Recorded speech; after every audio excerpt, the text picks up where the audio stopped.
Hi, my name is Linsdau. I'm a polar explorer and motivational speaker. What is the best quick read book on marketing today? I found one, and I think it is not who you know, it's who knows you.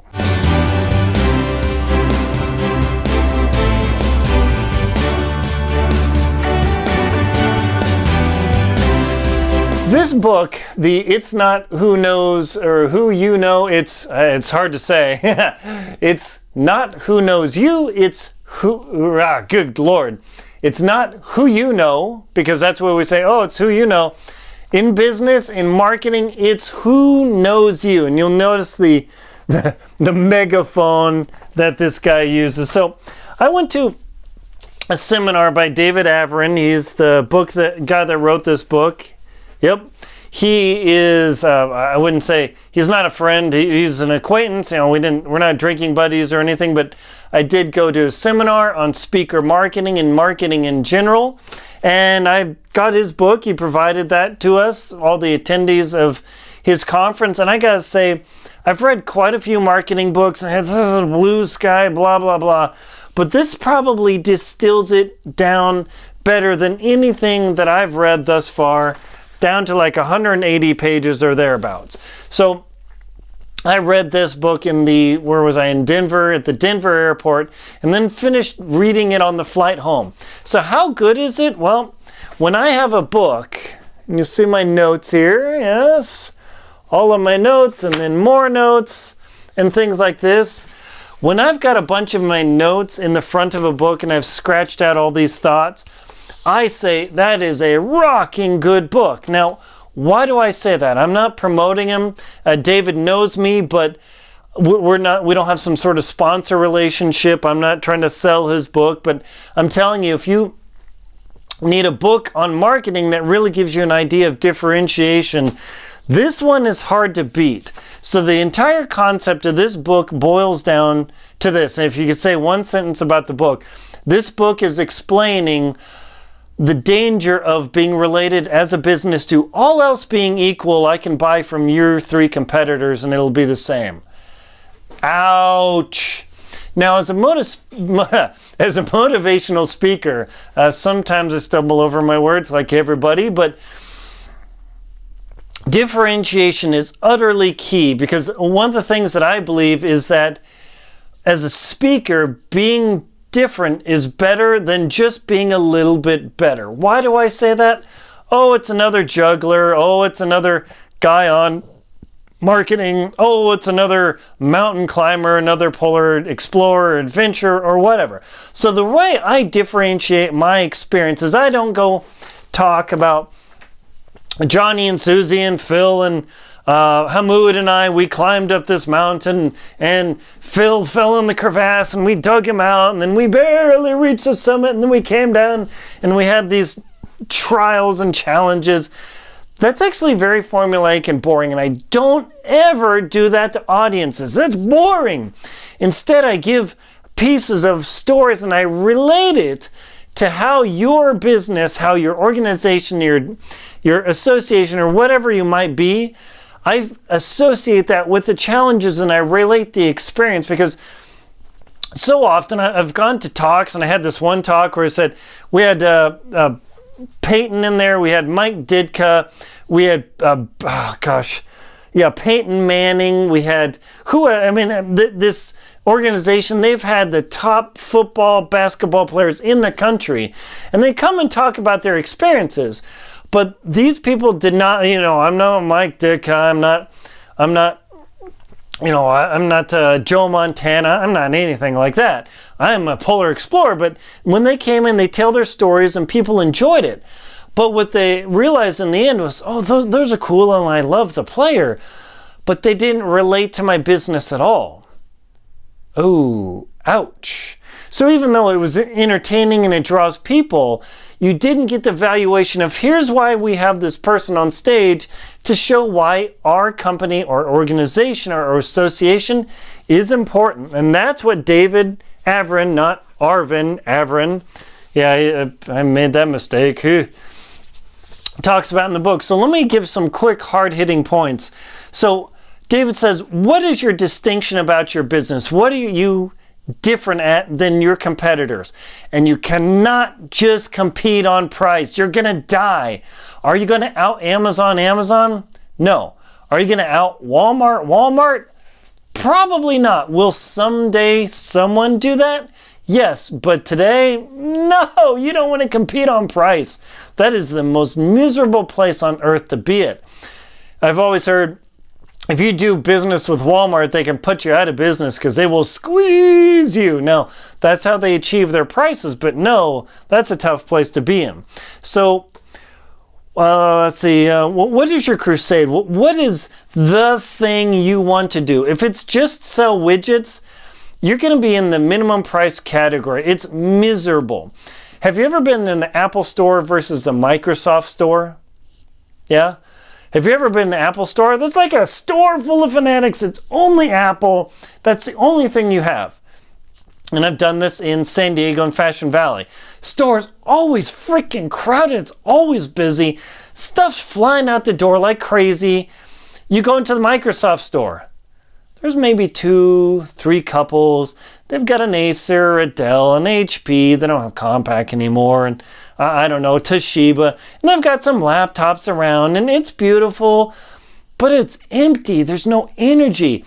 How is the HP different than the Dell, different than the Toshiba, different than the IBM ThinkPad? Oh, this has this processor and it does this many CPU cycles. Who cares? No one cares. Does it have a 15-inch screen or a 13-inch screen? Yeah. This one has a 13-inch screen. Yeah. Does it have about the same computing power? Yeah. What are you going to really do? Word, some spreadsheets, and do emails. Do I need an i7 super mega flop supercomputer? No. How can I justify selling that bigger thing?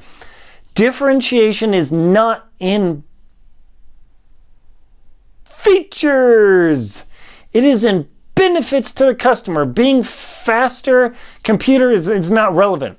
How do you differentiate? What is your crusade? How are you going to change the world with your widget, your project, your service? Good question. David says, have a hard opinion. In this book, page 90, have a hard opinion. Oh, no, wait, no, page 78. So let me go to page 78. And I'm going to read that out loud to you. He probably won't sue me for this. So, in working with the news media, when you are promoting your product, your version, your service, we are playing in their sandbox. Always remember that. I've been on TV, radio, newspapers. Just remember, you got to meet their standards and play by their rules, or you don't get asked to play again. Remember, the note says here, and he has these little call-out deals. It's pretty cool. It says, memorable people and brands aren't boring. If you want people to be interested, you have to be interesting and interested in them. So when you say, well, we're kind of, no, say we're the best. Why? Because it makes your life bigger, faster. You can make more money, get your job done quicker. Your massage is better. You spend more time with your kid, your dog, your spouse, whatever. I don't know. So that was like, okay, in school, no offense to people in K through 12 and higher education, but you're so often taught to be loosey-goosey and don't make an opinion. Nobody wants a loose noodle. They want stiff. They want strong and powerful. Because, oh, well, they're kind of nice, but they're about the same. I don't know. They're closer. You're screwed. Let's see. Okay, yeah. So page 133. This is probably one of my favorites. So not to make fun of the current generation, but like, does every millennial and Z Gener just have a freaking tattoo? Well, I want to be special and I want to be unique, and this is important to me because you are not unique if you look like everyone else. Well, my tattoo is different. Nobody cares. Nobody looks, oh, that's so unique and different. No. Let's see, 133. Yeah, okay, here we go. Filling an empty bucket. Here, how many times have you heard these phrases? We have honesty, integrity, trust. We treat you right. Our employees care. Our customers come first. Every freaking business says that. Those suck. Let's see. These two words don't connect you to any business or industry. They're not differentiable. Yet they are used like that, so they have hardly any meaning anymore. It's like a group of teens covering their bodies with tattoos and body piercings, trying to express their individuality. By doing so, in the same manner, they all look kind of the same, don't they? So that is the driving home point of David Averin's book. It's not who you know, it's who knows you. The differentiation of saying, oh yeah, that's like I eat butter on the stage. I explain my point by eating butter. I show up in my parka. I mean, it's crazy. People are like, oh, that's how I differentiate myself. I give people a visual, tactile experience that just a regular, like when I used to wear my sport coat and I think I'm all special. I'm just like every other dude. Now, when I come on, that's the dude that eats butter, wears a crazy parka and the boots. Yeah, that's how I differentiate me, and I give you value. I don't talk about me, because when I come on stage, it's not about me. It's about your challenges and your problems, and that's why I'm there, is to give you value, give your people actionable items to take away so they can create a different vision, make you more money, and do whatever you do. So I highly recommend David Averin's book as a good primer and probably one of the better marketing books I've ever read that really get down to what it's really all about. And he doesn't mince words. He has very solid opinions in this book, which I love, rather than, well, you don't want to offend them, blah, blah, blah. He's like, look, if you're a bunch of tattooed clowns, you guys are all the same, and I don't care. That was so freaking refreshing to read. Can't recommend this enough. Can you tell? Ha ha. My name is Aaron Linsdau. I'm a polar explorer and motivational speaker, and yeah, I have a solid opinion to share, and this book kicks butt. Please like and comment on my video. Subscribe to the channel below and hit the little bell thing. Please click on that little arrow and expand the comments below. I have a link to David's book on Amazon. You can go check it out. Cannot recommend it enough. Again, full disclosure, I am not sponsored by David Averin. He does not pay me to do this. I just bring you products that I like and I believe are good and valuable. Please support this channel on PayPal, Venmo, and Patreon. Thank you very much for watching.